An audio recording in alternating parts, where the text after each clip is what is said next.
Okay, I had this light. When I'm turning the light, it looks like I'm in heaven or something because it's just like whatever. Anyway, I wanted to start a new video because I knew people were not going to listen to the end of the last video, um, which is unfortunate because we have people who are just out of line. You're out of line, and you can't tell me who to love and who to hate and who to abuse specifically. I'm not gonna ride with you on that. Okay, so I think that's clear now. And I kind of went into some of the history of the Black Lives Matter movement and when the witch hunt began. Really became when you saw three women who were in charge of it. But I go into deeper about some stats and facts that they brought out that people were upset with. So when you get a chance, go back and look at that. It was spawned because the sister actually, wanted to come at me because she said my true colors are seen because I won't stand against homosexuality. Well, I stand against all sin, including my own. Um, I stand against all sin.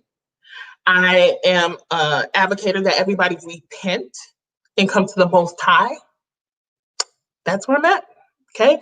I don't have to hone in one sin and make that worse than every other sin. Sin is sin, and God's allergic to that. Okay.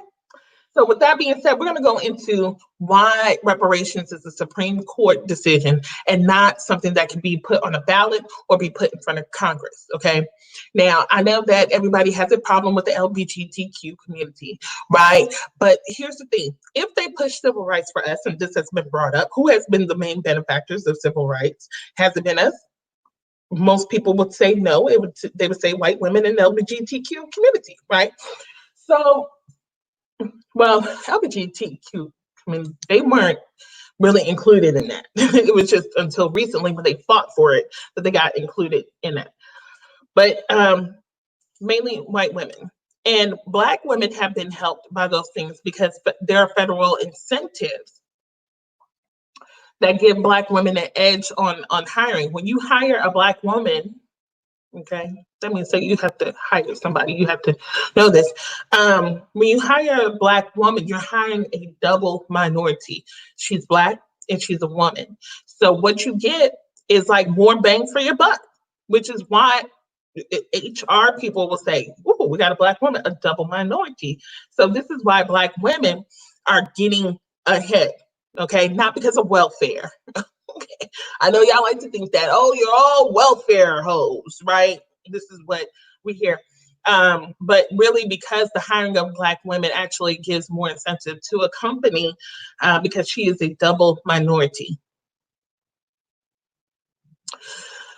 So if civil rights can be obtained for us, then other people can go ahead and they can bum rush the door of civil rights. I said this in the just previous video. The previous video, I state that that who can get civil rights and freedoms if a Black man can't get it, right?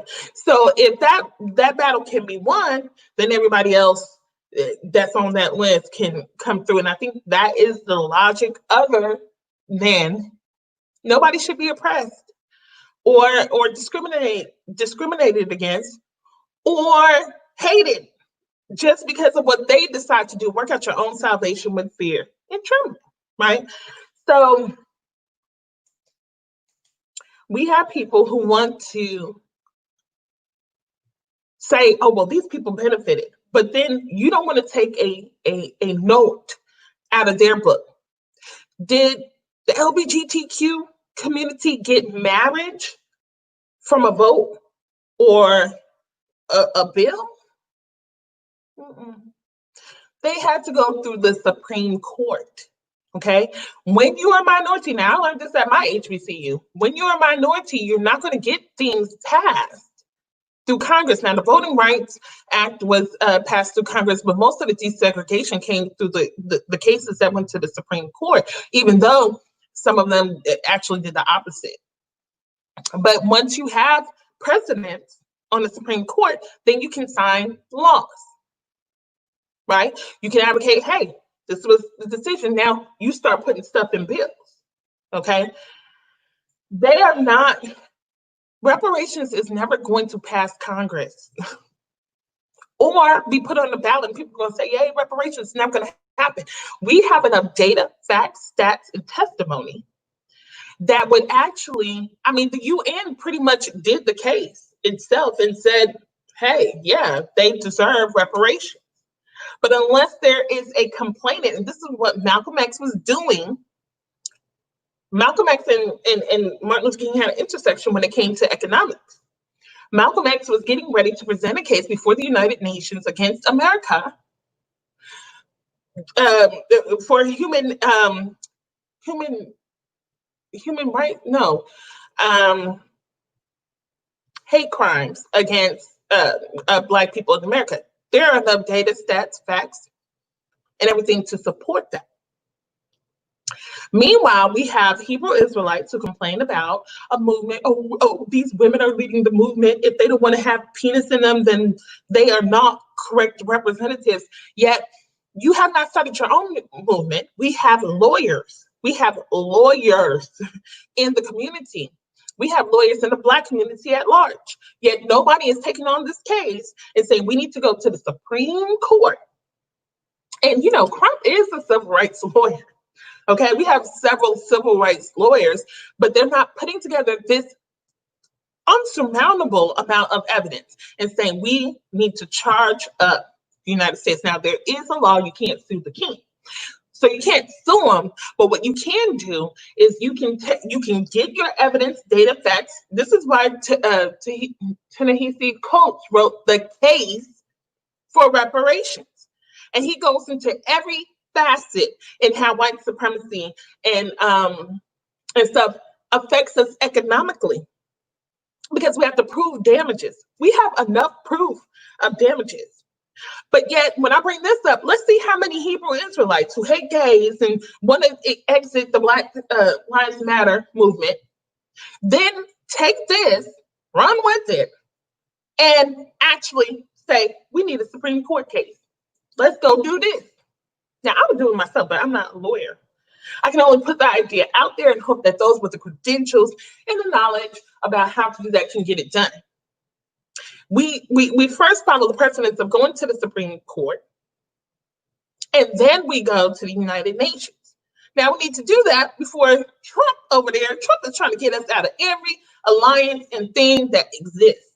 So if we're not doing it before that happens, then we can go to the United Nations all we want. The United Nations can recommend, which they've already recommended reparations. And I'm not going to even lie. The UN recommended that Black people need mental health care. I used to be offended by that. Like, what are you trying to say here? I totally agree. We need some.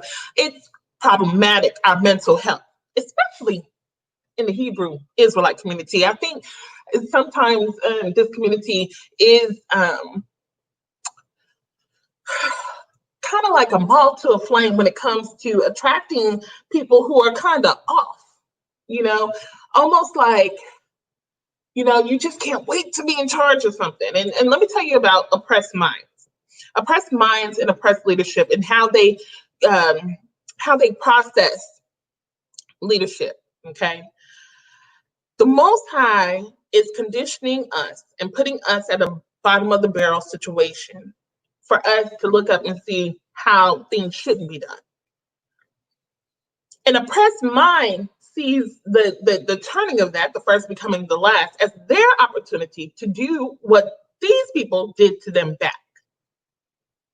And it's not, because you have to break every rule of Torah, in order to do that, right? In order to go around raping people and hurting them and conspiring against them and some of that. You have to break every rule in Torah, okay? The turning, the first becoming the last, means that the last has witnessed the abomination, the detestable things, the conspiracies and everything, and now it's their turn to show others how it's really to be done.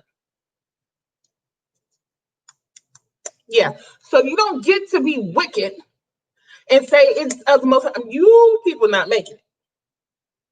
It said it in that First Corinthians 6:9-11 that abusive people is not making the kingdom. You're not making it. Okay, so you can't say that. Well, homosexuality is not going to be there, but your hope, your desire to abuse people will make you a candidate to be in the kingdom too. Just no way, Jose. Stop that. So anyway, back to the title. If we want to get stuff done, we have to start compiling this information. We need to get economics. We already have an economics that prove that just by being black people are paying $100,000 more in a lifetime, which adds to the wealth gap, which adds to generational poverty. Okay, we have stuff that goes on today policy-wise that takes our money that we can fight for. But instead, we have divisive movements like ADOS, well, not you Caribbean people, and not all y'all African people. Now, I agree, if you're an immigrant, okay, and you come from Africa, you don't have the same history that we do. So no, are you being impacted financially by white supremacy? Yes, you are. Yes, you are. You are. But that calculation has to be different than people who are born on this soil. Born on this soil. I'm not talking about, because the program is different. The program in Africa and the Caribbean is different than the program here. I will agree with them on that, but I don't believe that immigrants and people who have ancestry in the Caribbean is not being affected financially when it comes to white supremacy and racism in this country. So again, we need to do those calculations. We need to show how we're being impacted every way and every day. We need to bring up a case. Okay. Now, I don't know if you can do a case against the United States, but we need to find a case, right? And we need to say that reparations are needed, whether it's a community, whether it's town. Well, we are a community, right? We would actually have to talk to a lawyer to find out all the details, but we would have to bring up charges and show damages, and we have that. So, you're so mad that people ride the coattails of our civil rights movement and achievements. Well, here's your opportunity to take a page from somebody else's book and go ahead and advocate for our reparations and protections through the Supreme Court. So I had to make this video. I had to make another video because I cannot. I know people just like, oh my God, she's advocating that we don't hate and abuse and hurt and treat homosexuals bad. I'm out of here. Bye. The door.